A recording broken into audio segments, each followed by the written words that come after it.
இந்த வீடியோ நமக்கு ஸ்பான்சர் பண்ணுறது பை மோட் இ ஷாப்பிங். இந்த ஆப்பில் வீட்டுக்கு தேவையான கிராசரி ஐட்டம் எல்லாமே வீட்டிலேருந்து நீங்கள் பர்ச்சேஸ் பண்ணிக்கலாம்.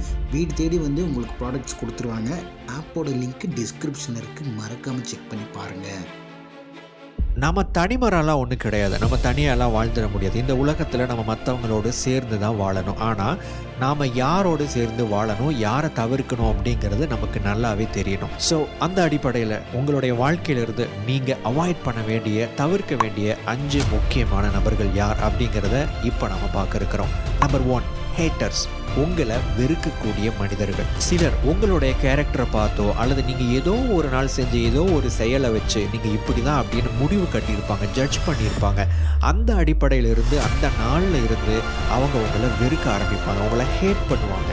ஸோ அந்த மாதிரியான ஹேட்டர்ஸை அவாய்ட் பண்ணுங்கள். Number 2, the victim. விக்டிம் அப்படின்னா சூழ்நிலை கைதியாக என்னால் இந்த ஒரு ரீசன்னால் என்னால் இந்த ஒரு விஷயத்த பண்ண முடியல, நான் வந்து இதை பண்ணாமல் இருக்கிறதுக்கு இதுதான் காரணம் அப்படின்னு சொல்லிட்டு எப்போ பார்த்தாலும் மற்ற ஒரு விஷயத்த காரணம் காமிச்சிக்கிட்டே இருப்பாங்க.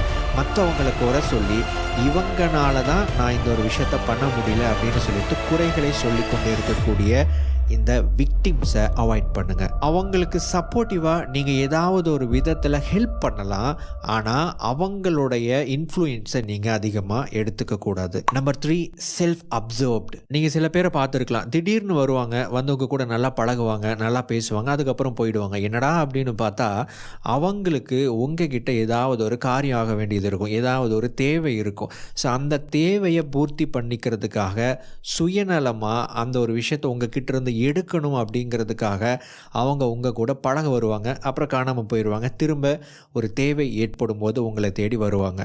சுயநலமாக இருக்கிறது அப்படிங்கிறது தவறு இல்லை. நம்ம எனக்கு ஒரு விஷயம் வேணும் அப்படின்னு நினைக்கிறது தவறு கிடையாது. ஆனால் சுயநலமாக மட்டுமே இருக்கிறது தான் தவறு. நம்ம அடுத்தவங்களை பற்றி யோசிக்கணும் இல்லையா? ஸோ இந்த மாதிரியான மனிதர்களை அவாய்ட் பண்ணுங்கள். நம்பர் 4, தி அன்ஃபர்கிவிங்.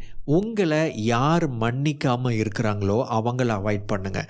தவறு செய்கிறது அப்படிங்கிறது ஒரு இயல்பான ஒரு விஷயம். அந்த தவறுகளை வந்து ஏதோ ஒரு காரணத்தினால காம்ப்ரமைஸ் ஆகிட்டு மன்னிச்சு விடுறது அப்படிங்கிறது ஒரு பெரிய மனுஷனுக்கான ஒரு குணம் தான். ஆனால் நீங்கள் தவறு செஞ்சுருக்கலாம், ஆனால் யார் அந்த தவறை அடிக்கடி சுட்டி காமிச்சிக்கிட்டே இருக்கிறாங்களோ, உங்களை மன்னிக்காமல் உங்களை ஏதாவது ஒரு விதத்தில் பழிவாங்கணும் அப்படிங்கிற ஒரு எண்ணம் வச்சுருக்கிறாங்களோ அந்த மாதிரியான மனிதர்கள், அதாவது யார் உங்களை மன்னிக்காமல் இருக்கிறாங்களோ அவங்கள அவாய்ட் பண்ணுங்கள். டைம் வரும்போது அவங்களே நமக்கு எகெயினிஸ்டாக, டேஞ்சரஸாக கூட மாறுறதுக்கு வாய்ப்பு இருக்குது. நம்பர் 5, தி என்வியஸ். பொறாமை கொண்டவங்க.